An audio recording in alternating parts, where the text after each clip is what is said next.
Tensions remain high in Eastern Europe as the war in Ukraine drags into its fourth year since Russia's full-scale invasion. Now, reports from the New York Times suggest that Ukraine may be weighing an unthinkable option, ceding control of the Donbas region to Russia in exchange for strong US-backed security guarantees. But for Ukraine, this is no simple trade. The Donbas, made up of Donetsk and Luhansk, is not just another battlefield. It's where Russia's aggression began a decade ago, where thousands of Ukrainian soldiers have died, and where Ukrainian President Volodymyr Zelensky's own grandfather once fought to liberate cities from the Nazis during World War II.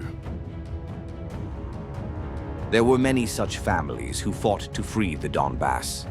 Many fell and many were wounded. And this is a particularly painful moment in our history and a particularly painful part of life in Ukraine. It is not as simple as it may appear to. While the President of the United States, Donald Trump, has framed territorial concessions like Donbas as land swaps, Ukrainian officials see a darker reality.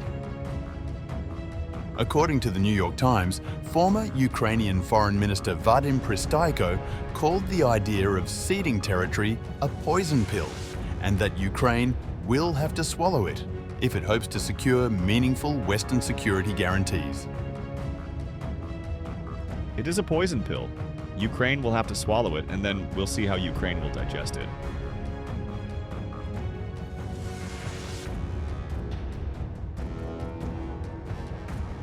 Russia currently controls about 20% of Ukraine's territory, and President Vladimir Putin has made it clear that he wants all of the Donbas, even the parts still under Kyiv's control, like the key cities of Kramatorsk and Sloviansk. These are not just symbolic targets, they are strategically fortified urban centers. Political analysts say that unless Ukraine receives a strong, enforceable security guarantee, something resembling NATO-level protections, possibly with US air support or European troops on the ground, Ukrainians are unlikely to accept any peace deal that includes giving up land. Balazs Jarabik, a former EU political advisor in Kyiv, told The Times. Ukraine may have reached a point where it could accept ceding territory for a peace deal which brings Western security guarantees for Ukraine. If in exchange it should get rid of the Donbas, I think it would.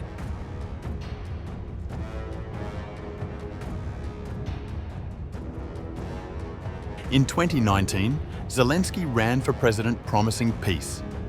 It is worth noting that early on, he considered granting Donbas special status.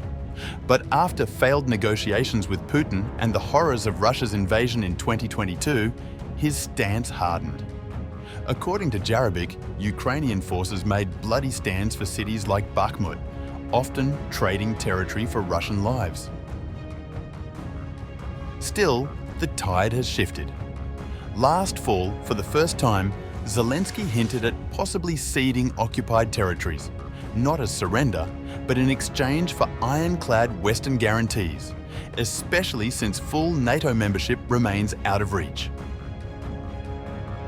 But Trump, who has re-entered the global conversation, rejected the NATO proposal.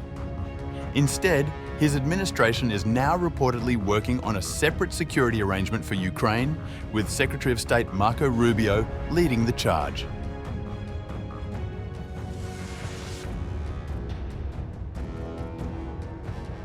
So what does peace look like? According to Harry Nedelku of Rasmussen Global. So basically, we're back to square one. Unless a change were forced on Mr. Putin, nothing will happen with the peace talks in the near future. Instead, I see more fighting happening.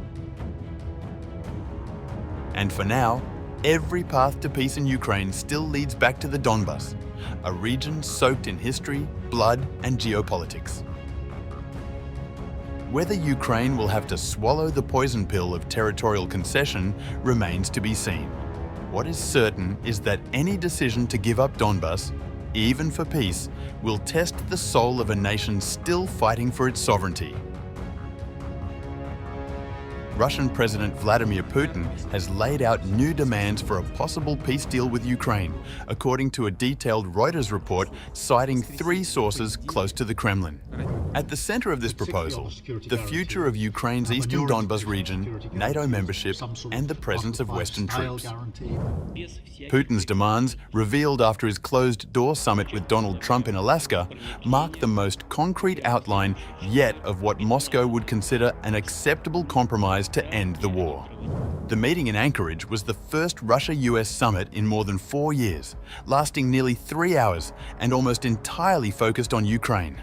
I would like to hope that the understanding we have reached will allow us to get closer to this goal and open the way to peace in Ukraine. According to the Kremlin-linked sources, Putin has scaled back his original demands from June 2024. Then he wanted Ukraine to surrender all 4 provinces claimed by Russia: Donetsk, Luhansk, Kherson, and Zaporizhzhia.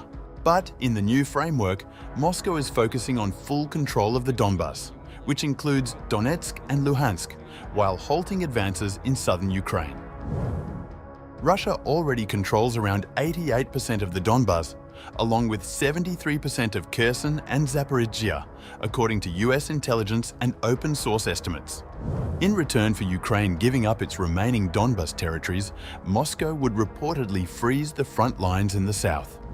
Again, there is, I think, the fear, and I think there's a lot of truth to the argument that should these regions be taken by force, Donetsk and Luhansk, or Donbas more largely, that this will only set the stage for further and additional invasions by Russia.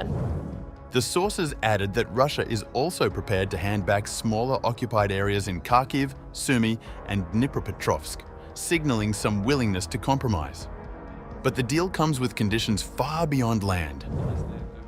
Putin is demanding that Ukraine renounce ambitions to join NATO, adopt a stance of permanent neutrality, and agree that no Western troops or peacekeepers will be stationed on Ukrainian soil. The Kremlin also wants legally binding guarantees that NATO will not expand further eastwards.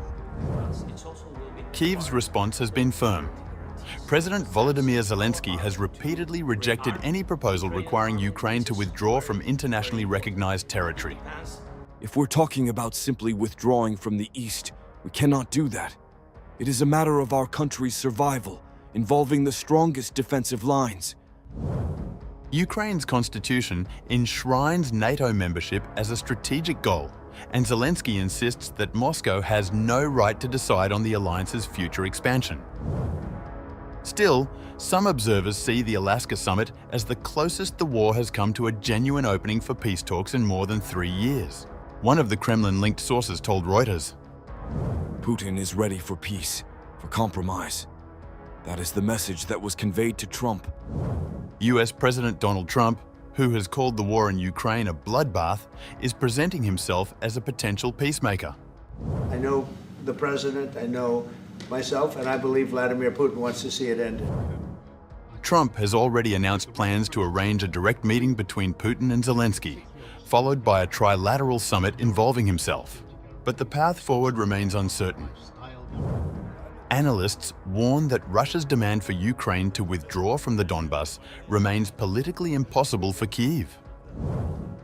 Another complication: questions over President Zelensky's legitimacy. His term was due to expire in May 2024, but elections were suspended because of the war. Putin has repeatedly cast doubt on his authority to sign a peace agreement, while Kyiv insists Zelensky remains the rightful president. When and if, hopefully when, it comes to signing future agreements, the issue of the legitimacy of the person who signs these agreements from the Ukrainian side will be resolved. Meanwhile, the leaders of Britain, France, and Germany have expressed skepticism that Putin genuinely wants peace, noting that Russia still occupies around 1/5 of Ukraine's territory, an area the size of the US state of Ohio. The Alaska summit was paved by Trump's envoy, Steve Witkoff, who met Putin in Moscow earlier in August alongside Kremlin aide Yuri Ushakov. During that meeting, Putin reportedly conveyed his readiness to compromise and outlined his preferred peace contours. Several options for a peace framework are being discussed. One possibility is a three-way agreement between Russia, Ukraine, and the US, recognized by the United Nations Security Council. Another is revisiting the failed 2022 Istanbul talks, which had explored Ukrainian neutrality in exchange for international security guarantees. But the gap remains wide. For Putin, Donbas withdrawal is non-negotiable. For Zelensky, territorial concessions mean surrender. And for Trump, the political stakes are high, framing himself as the man who can end Europe's most devastating war since World War II.